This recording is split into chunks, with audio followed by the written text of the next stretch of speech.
Right guys, I'm going to tell you how I went from just a piece of wood to this painting. Unfortunately, I don't have a lovely backdrop to put it on, but I'm going to take you through it step by step, so let's give it a start. Right, my name is Anthony Cummins and I'm a historical researcher and author on the Ninja, and I enjoy all things medieval. But I also love painting, but I've not painted for years, and I'm talking probably about 15 years I've not painted. Like I still do a bit of sketching here and there, and you know, a little bit of, I do some miniature painting, of course. I've started that up again. So basically, throughout all my 30s, I'm 47 now. Throughout all my 30s, I sort of focused on getting my books published and getting everything done.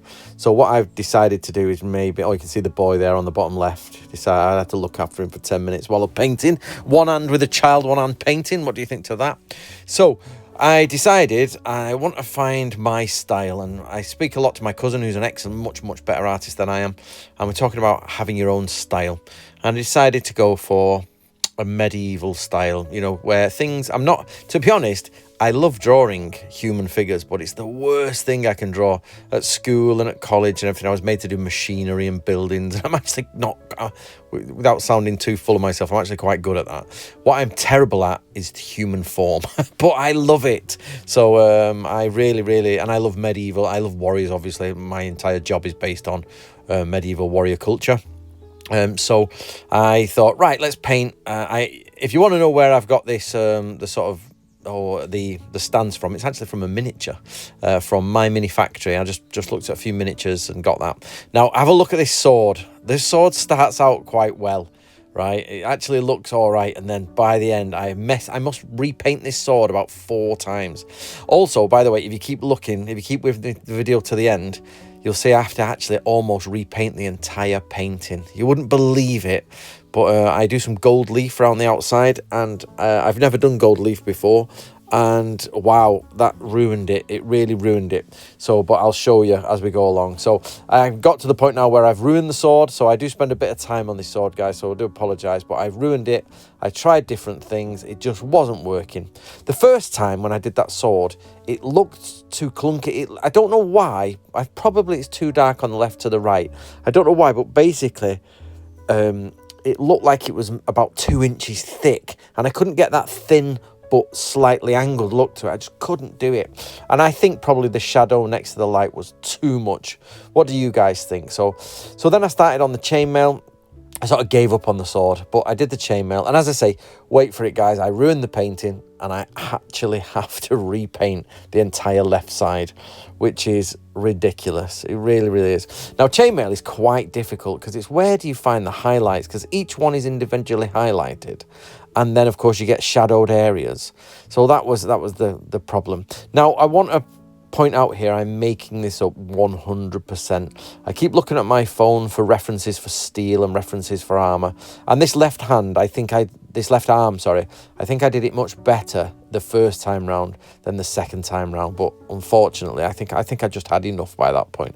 I was so disheartened that I'd ruined the painting, and I had to sort of redo it. That's ridiculous. Now the paints I'm using are actually Army Painter, so I'm using the Army Painter paints. Now I bought the original, was it the War Paints? I can't remember. If you're into miniature painting, you'll know. So they did I think War Paints 2.0 or something, and basically they don't really work very well on miniatures, so I ended up buying the Fanatic paints and then using these for images, because I used to draw, like I used to actually do that. I used to paint Space Marines, and then just on the side with my Games Workshop paints, just paint on paper, and they're actually pretty good. They're very expensive for doing that. Now, so one of the things I can't do is human form, and the second is faces. Oh my god. So basically you might be asking yourself, why on earth would you want to paint a medieval warrior or medieval warriors if you can't do human form or faces? But yeah. Now the kettle hat at the top I think worked out okay. Now of course I ink all these overwards to tone it down a lot, and of course it's got to, in the end actually this becomes very dark. The figure is very dark because the gold is very reflective. So here it seems a little bit, probably a bit too Games Workshop-y, but I do in the end ink over everything to tone it all and bring it all together. So that works quite well.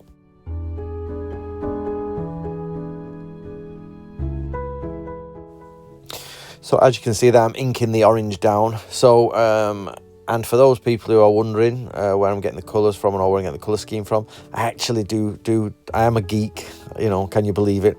I have played role-playing games for probably since I was 16, so 30 years now.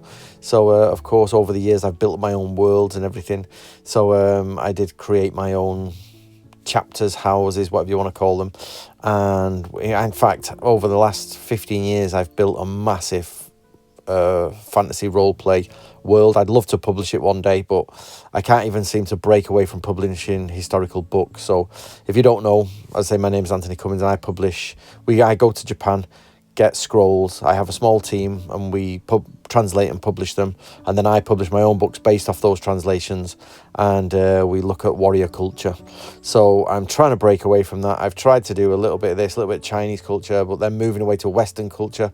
But unfortunately, guys, I just can't seem to break away. The publishers don't want to let me break away from it and do two things. So this is my only way of sort of getting my Western culture medieval love out, and that is through fantasy roleplay and doing it. I now think that left arm is much better than the end result, which I'm quite annoyed at, and as I say, you'll see why in a bit. The gold, so I worked with gold leaf, and I didn't masking tape the figure, but it was dry. But oh my god, no, the gold leaf stuck everywhere, to the driest of dry anything.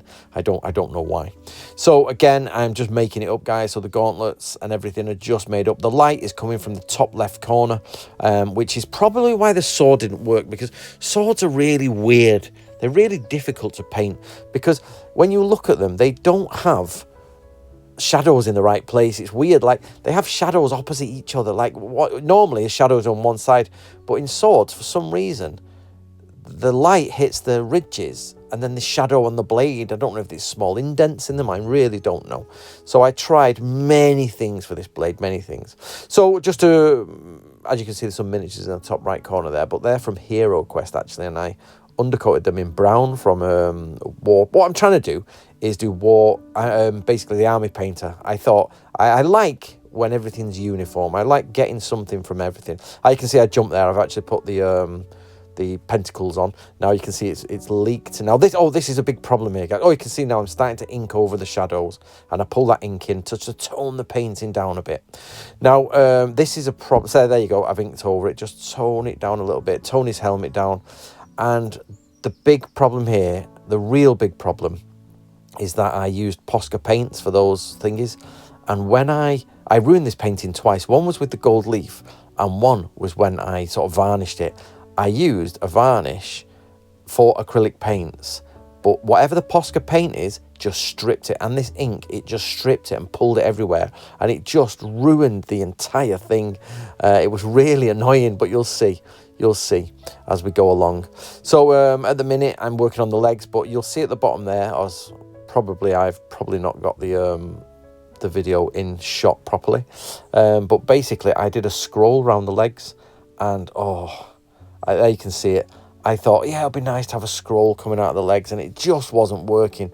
So in the end, I painted over it. I thought, no, let's get rid of it. So I do want to, medieval style paintings. Oh, you can see there, by the way, I tried to make it a pattern welded sword because it wasn't working, the sword. I went in, going with a Posca pen and try and do the silver. And you can see, actually, it doesn't look too bad, to be honest. There you go, there's me inking it down, just to tone it down.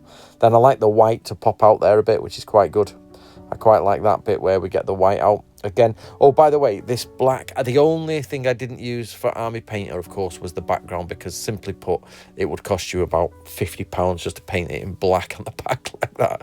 So what I did, though, is I used normal acrylic, but I didn't water it down. So you see I'm sanding it because it was too many ridges. So I sanded it all down. And then what I did is I used the medium there and then redid it so it was more of a glaze. So I was just hoping that it'd be thick enough and the wood wouldn't show through, but it did. It glazed it quite well. But the only problem then is you get like that really sort of dull edge then. Now with acrylic paints, you're meant to then spray them and varnish them to bring them back. I overdid that there. Then you see the legs have gone right dark, but it worked out okay. It worked out okay in the end because the legs became very much, disappearing into the black background, which I like. So again, what I'm doing here is putting the gold bits in. I've got a gold pen and I put in the buckles and the little bits of highlights, because what I do normally is do the first layer, then ink it to basically tone it down and to put the shadows in, and then I put the highlights back in. You find you have to keep reworking it. Now the medium, of course, keeps it alive a bit longer, not too long like, but the medium will keep it alive and do that. By the way, those little water holders there were made by my friend, his girlfriend, or wife I should say, out of resin. She handmade them, which was quite nice. So I've tried to come in for some highlights, but it just wouldn't go over. Now this is the gold leaf in here. The gold leaf goes around the edge. Now, unfortunately, what I did is I tried to put one of my books in shot as an advertisement. So that's the Book of Bushido, but then I had to zoom in, so it's sort of out of shot. But here you can see I've put the gold leaf on. Now, I decided A. Cummins, you'll notice here, 2025, but that is with Posca pen, and you'll see what happens to that. So have a look at this. This is the problem. The gold leaf just went all over the painting. Now, the painting was bang dry. It'd been left to dry for a couple of days, and yet the gold leaf just wouldn't come off. I tried scraping it off. I tried everything. It wouldn't do it. So I had to start all over again. I tried you see the Posca paints, the Posca pens. They were a bit easier to get back in. But you can see that left arm was just riddled with gold dust. So I had to re-ink it. Try that. Didn't work. So I had to try and re-ink everything. But the gold just shone through and it made it extremely, extremely dull. So this was a real problem. So there I varnished it, and watch this. It just literally, there you go. It just runs. It just ran all over the face, everything. Look at the face, just dull, and it ran. The entire Posca paint, I had to come and scrape it off. And, you can see the varnish is done. So there you go, guys. Look how dull it's gone and how much the gold and the varnish has just gone everywhere. So I had to repaint the entire bloody left side and add other bits. In the end, it worked all right because basically I had to, it toned it down from that Games Worky, choppy, over bright to a really dull dark, and it works well, to be honest. It doesn't really come across on camera, which is annoying because it isn't, when you put that painting up against a black background and then you like look around, it really does look good. So I just don't know how I'm going to do with lighting. I've got to sort the lighting out for this stuff. I need a proper studio, if I'm honest. I'm just working from an old table. There's my Art of War book, one of my adverts. So this time I got it in actual shot, which is nice. As you see, I've got to go back through, do all that again, and it was just so dull, and I had to rebuild almost the entire painting. But of course, everything was there for me, ready to go, which was quite nice. You know, it wasn't I had to restart again. I just had to sort of refill in again. But the left arm this time was nowhere near as good, so which was quite annoying. I think, as I say, I just rushed it. I raced it. I was annoyed. Do give me your comments below, guys. Do give me your comments below. But at the end, if you stay with me till the end, you'll see it framed. I actually built a frame for it. I actually went to B&Q and got oak wood from like a hardware store, but it's really expensive oak wood. It's like £30. It's like maybe $40-50 for just a small, like 2 meter sheet of it, or 2 meter stick of it. Again, the sword, this must be the 5th time I've done the sword. In the end, I just gave up doing it. Now the face as well, oh my god, the face, it's now that the reason it's that dark is because all the Posca paint ink went everywhere over the face. Could I get that face right again? Could I heck? But I'm going to say the painting does look better overall, the finished time through. There must be about 6 layers on that arm. I'm sure in the future, if it ends up 500 years from now being pulled out of a loft somewhere or in a little art gallery somewhere, somebody's going to they're going to sort of x-ray that and be like, why did he paint that arm like 6 times, and just get worse and worse every time. So but you know, that's a problem. Do you guys paint, by the way? Do any of you guys paint? Leave some comments about your painting, anything like that. And that Art of War, by the way, on the left, is one of my favourite books. Obviously I wrote it, but it's one of my favourite books simply because I've read a million Art of Wars and none of them really pulled anything out. So what I did is I made sure I stripped the Art of War down to its bare minimum and absolutely re-pull it together. So that is the most comprehensive Art of War you're ever gonna get. So do get yourself a copy of that and allow me to buy some more paints. So I try here, guys. In the end, I tried to do this face. Oh my god, it must be 6 times, and it just would not go in. I'd got it right the first time. Now faces, I get the principle. I can do them on miniatures quite well, but I cannot, for the love nor money, paint a face. It really annoys me. I don't know why. I've seen my cousin do it. It just, you know, and I can paint, so it's like I see how he's doing it, and when I try it, does not work. does not work in the slightest. So that is quite annoying. So what I actually did is went over this face multiple times, pulled it off, tried to even pencil it in, and then I think I pulled it back to its original face, and then just at the very last minute, I sort of got it to the point where it was okay. But it did become a little bit, as I say, Games Workshop-y. But it really worked when you put the teeth in. It really did work when you put... See, I'm starting to even start again. I don't know why. I was just getting so frustrated. I should have just left it. But I wasn't going to be beaten by this bloody face. So I finally got... It started to pull together. And the teeth were coming together, which is quite nice. Now, you'll see here... Now, I'm going to put the frame together on it. So, oh, this ruined it. It didn't ruin it. It really works. But you can see in a certain light, you can see the edge of it. But in most light, you can't see the edge. And it's a real nice, dark finish behind him. So that I did it on mitre saw. I tried hand sawing one of them, but I was like a millimetre out, so I didn't want to do it. Now these nails wouldn't go through it for love the money, but I've got varnish, ebony varnish, and the pin nails. The pin nails would not even work through it. So I got it pinned in the end, and then I think I've got these videos the wrong way around, sorry. So I cut these little bits out there and slot them in there, but I had to take them back out again for gluing. Oh, you see my signature changes. There's a secret to that signature. It's an old nickname I had. So this is pretty much the finished painting. You can see it's in there, all done. And I can't really describe to you guys. So you see the gaps, I've got to fill them in. But I can't really describe to you guys how well it actually looks in dim light against a black background. And it looks really, there you go. It's really got that medieval feel when you look at it. It's dull figure, bright background, heavy duty, really, really good. So annoyingly though, you can see from certain angles that the ink that's around him shows up as the edge of the ink. You can see it, but you don't see it too often. And it's only really in bright lights. But when you actually put it in a dim light where it should be, it works. So this works now as the dark medieval painting with the bright background. And as I say, you don't really see that light in real life. The ink in real life, it blends in quite well. So let me know if you enjoyed that. I'm going to do some more, I think a samurai next. And get yourself a copy of Zen and the Samurai Sword. It's my new book, guys, and it's really, really could do with you giving it your support and give me my support so that I can basically do more paintings with my time.